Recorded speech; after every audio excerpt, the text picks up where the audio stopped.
You can leave voicemails on the T46S IP phone and also listen to the voicemails stored in a centralized location.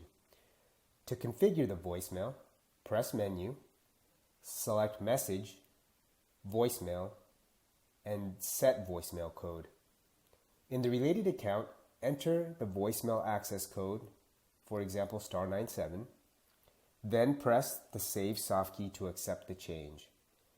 After you've successfully set up the voicemail, when there's a new voicemail, the LED power indicator will slowly flash red and the LCD screen will also display new voicemail.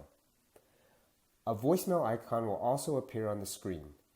To check voicemails, press the View key or Connect Soft key. To view the voicemail via the phone's user interface, press Menu, select Message, Voicemail, and then select View Voicemail. Press Connect to listen.